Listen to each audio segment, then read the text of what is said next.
దాని ముందు నాకు తెలియదు పల్నాడు అంటే ఏంటి. ఆనెస్ట్లీ ఇండియా లెవెల్లో పల్నాడు గురించి ఏం తెలియదు ఎవరికి. అందరికి విజయవాడ, విశాఖపట్నం, తిరుపతి తెలుసు అంతే. పల్నాడు గురించి ఎవరికి తెలియదు. ఇప్పుడు పల్నాడు మొత్తం ఫేమస్ అయింది మొత్తం India wide. But for what? For bad reason, not for good reason. Good reason లో ఉంటే that is very good. But ఎందుకు? నరసరావుపేటలో ఇంత జరిగింది, మాచర్లలో ఇంత జరిగింది. అందరికీ తెలుసు మాచర్ల అంటే ఏంటి, నరసరావుపేట అంటే ఏంటి. దీని ముందు ఎవరికి no knowledge about Palnadu, Narasaraopet, Macherla. అది బాగానే ఉందా? బాగలేదు కదా. అట్లా ఉండాలా? లేదు కదా. సో ఇప్పుడు this is the last thing. ఇప్పుడు 4th నాడు మనకి కౌంటింగ్ జరుగుతుంది. ఇక్కడ Narasaraopet parliamentary constituency head quarter ఉంది.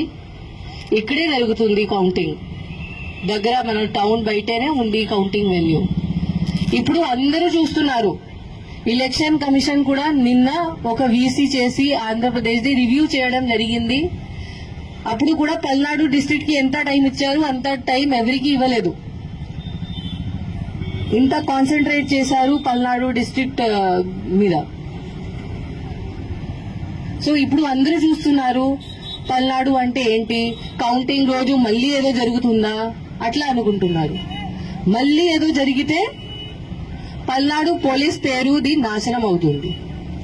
పల్నాడు పోలీస్ మీద ఎవరికి నమ్మకం ఉండదు. So this is our last chance. Palnadu police image save చేయడానికి ఇది మన లాస్ట్ ఛాన్స్ ఉంది. బట్ యాజ్ నేను చెప్పాను, నాకు తెలుసు దట్ పల్నాడు పోలీస్ ఆఫీసర్స్ మీరు అందరూ ఉన్నారు. You are very good quality officers. చాలా ఎక్సలెంట్ ఉన్నారు, చాలా ఫిట్ ఉన్నారు, చాలా డెడికేటెడ్, చాలా హార్డ్ వర్క్ కూడా ఉన్నారు. ఓన్లీ ఒక డైరెక్షన్ మీకు కావాలి, ఒక లీడర్షిప్ మీకు కావాలి.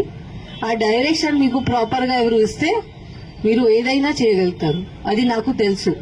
అండ్ ఇప్పుడు టైం వచ్చింది. ఆ టైం వచ్చింది. మన మీద ఒక పెద్ద క్వశ్చన్ మార్క్ ఉంది. ఆ క్వశ్చన్ మార్క్ క్లియర్ చేయడానికి మనకి టైం వచ్చింది. మనం ఇప్పుడు చూపించాలి that how strong Palnadu police can be. కి ఇక్కడ నరసరావుపేటలో, పల్నాడు డిస్ట్రిక్ట్ లో పల్నాడు పోలీస్ ఉంటే ఎవరు ఏం చేయడానికి లేదు. ఏం క్రిమినల్ యాక్టివిటీ ఇక్కడ జరగడానికి లేదు.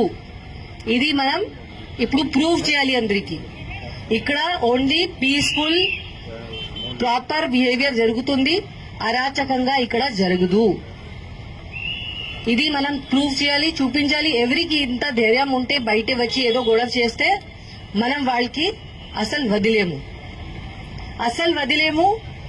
ఎవరైనా ఎనీథింగ్ మన ఇన్స్ట్రక్షన్స్ ఎవరు ఫాలో చేయకపోతే, వాళ్ళు బయట వచ్చి గొడవ చేస్తే, మన 144 కూడా ఉంది, ఇప్పుడు కూడా ఉంది. ఇప్పుడు పబ్లిక్ బెనిఫిట్ కోసం మనం ఇంత స్ట్రిక్ట్ గా ఇంప్లిమెంట్ చేయట్లేదు. బికాస్ దానివల్ల చాలా మంది innocent persons, small shop keepers ఉన్నారు, వాళ్ళకి చాలా నష్టం జరుగుతుంది. కాబట్టి మనం ఇప్పుడు రిలాక్స్ అయ్యాము. 1 జూన్ నుంచి మనం మళ్ళీ 144 సెక్షన్ ఇంప్లిమెంట్ గట్టిగా చేస్తాము. అప్పుడు ఎవరు బయట తిరిగితే ఆర్ ఎవరు ఎనీ ఇల్లీగల్ యాక్టివిటీ చేస్తే, ఇక్కడ మద్యం తాగితే బయట రోడ్ మీద రౌడీజం చేస్తే, ఇప్పుడు కూడా రోడ్ మీద rowdyism, any type of criminality ఎవరైనా చేస్తే క్రిమినల్ బిహేవియర్, అది మనం అస్సలు యాక్సెప్ట్ చేయము. వీ హ్యావ్ టు షో మనం పోలీస్ వాళ్ళు ఉన్నాము. మనం లా అబైడింగ్ సిటిజన్స్ కి మన ఫ్రెండ్. ఎవరు అనుకుంటున్నారు కి నేను ఏదైనా చేయవచ్చు, వాళ్ళకి మనం we will teach them a lesson. వాళ్ళకి చూపిస్తాము ఏముంది. ఇప్పుడు మన పోలీస్ డిపార్ట్మెంట్ ఇప్పుడు మనం అందరంకి ఏం